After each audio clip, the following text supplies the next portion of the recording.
চটপট রেসিপিটা দেখে নিন আর বাজারে চলে যান আম আনতে। এখন কিন্তু আম অ্যাভেলেবেল নয় মার্কেটে। যদি পেয়ে থাকেন এই রেসিপিটা একবার বানিয়ে এই বছর খেয়ে নিন। নমস্কার, আপনারা সবাই ভালো আছেন? মাহি কিচেনে আজকের রেসিপি দেখে নিন। আজকে বানাবো আমি আমের লাড্ডু। তাহলে আমার আমের লাড্ডু বানাতে কী কী লাগছে দেখে নিন। এখানে আমার আম লাগছে, আমি আম দিয়েছি দুটো, আমি পাল্প করে নিয়েছি। আর এখানে আমার একটা নারকেল নিয়েছি, 100 গ্রাম চিনি নিয়েছি, একটু আমি লিকুইড দুধ নিয়েছি। তাহলে আমি কড়াইয়ে প্রথমে 1 চামচ ঘি দেব, বড় চামচের 1 চামচ ঘি দিলাম। পরে আমার লাগলে আমি আরেকটুকু দিতে পারি। আমি তাহলে নারকেলটা দিয়ে দিচ্ছি। আমার এই ঘিটা আমি নিজে বাড়িতে বানিয়েছি, আপনারা যদি চান ঘি বানানোর রেসিপি আমি তাহলে দিয়ে দেবো। আপনারা কমেন্ট করে বলবেন।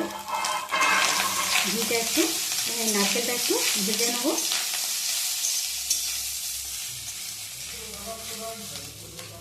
এরপর আমি চিনিটা দিয়ে দেবো। আপনারা চিনিটা ইয়েও করে নিতে পারেন মিক্সিতে,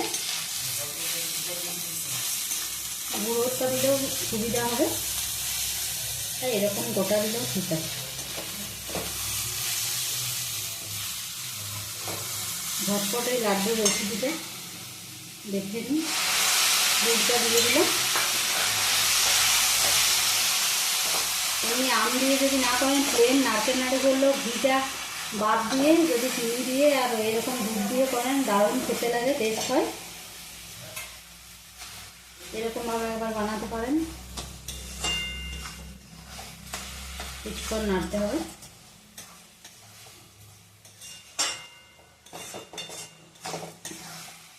এরপর আমি আমের পাল্পটা দিয়ে দেবো সবটা।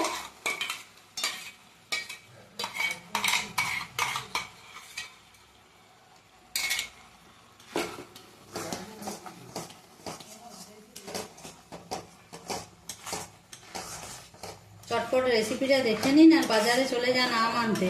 এখন কিন্তু আম অ্যাভেলেবেল নয় মার্কেটে। যদি পেয়ে থাকেন এই রেসিপিটা একবার বানিয়ে এই বছর খেয়ে নিন।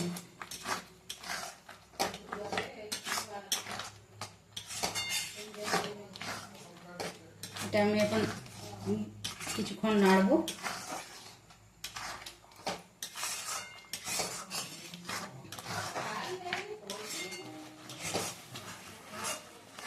কিছুক্ষণ এরকমভাবে নাড়তে হবে। যখন পাকটা আমার হয়ে যাবে ঠিক মতো, তখন আমি লাড্ডু বানিয়ে নেবো। আমটা একটু আমার সাদা সাদা কালার ছিল, সেজন্য অতটা অরেঞ্জ কালারটা আসেনি, কিন্তু আমটা খুব মিষ্টি আছে। এখন তো সেরকম মার্কেটে পাওয়া যাচ্ছে না।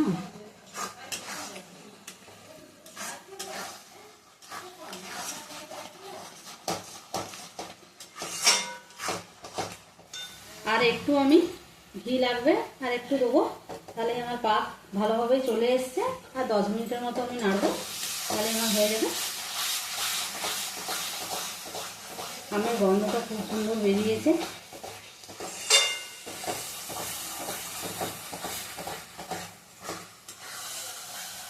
একবার এই রেসিপিটি আপনাদেরকে বানাবার আমার অনুরোধ রইল। আপনারা বানাবেন বাড়িতে, বাচ্চাদেরও ভালো লাগবে, বড়োদেরও ভালো লাগবে। আর মিষ্টিটা আপনারা দেখে দেবেন, যে যেমন খান।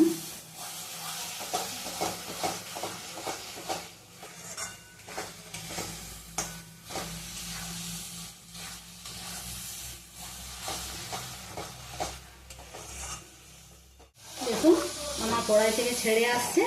এরপর আমার পাকটি পুরো হয়ে গেছে। আর 2 মিনিট আমি নাড়বো।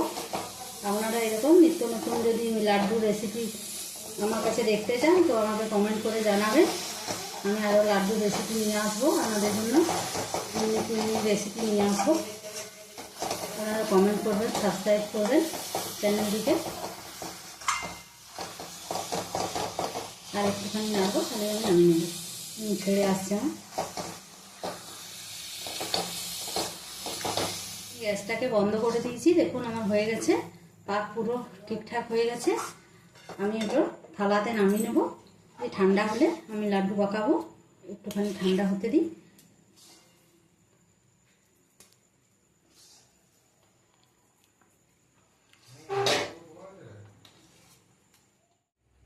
হাতে একটু ঘি লাগিয়ে নিচ্ছি। দেখুন একটু ঘি লাগিয়ে নেব, এরকম করে আমার দুটো হাতে ইউজ করতে হবে।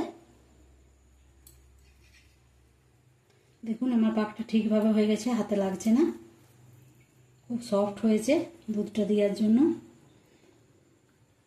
এরপর আমি এখানে ড্রাই কোকোনাট নিয়ে এসেছি মার্কেটের, এটাতে আমি কোট করে দিলাম। আমি কিন্তু কোনো ফুড কালার ইউজ করিনি, যেটা অরিজিনাল আমের কালার সেটা দিয়েই বানালাম।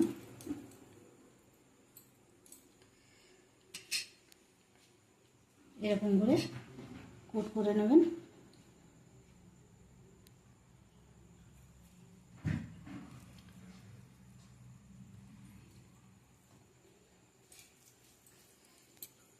এরকমভাবে আমি সবগুলো বানিয়ে নিচ্ছি।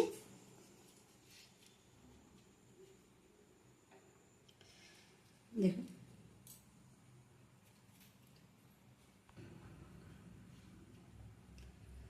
আমার লাড্ডুগুলি আমি বানিয়ে নিচ্ছি। আপনারা তাহলে এরকম রেসিপি দেখতে চাইলে আমাকে কমেন্ট করে বলবেন, আমি অন্য রকমের আরও নতুন নতুন রকমের ইউনিক ধরনের লাড্ডু রেসিপি নিয়ে আসবো। আপনারা সুস্থ থাকুন, ভালো থাকুন, ধন্যবাদ।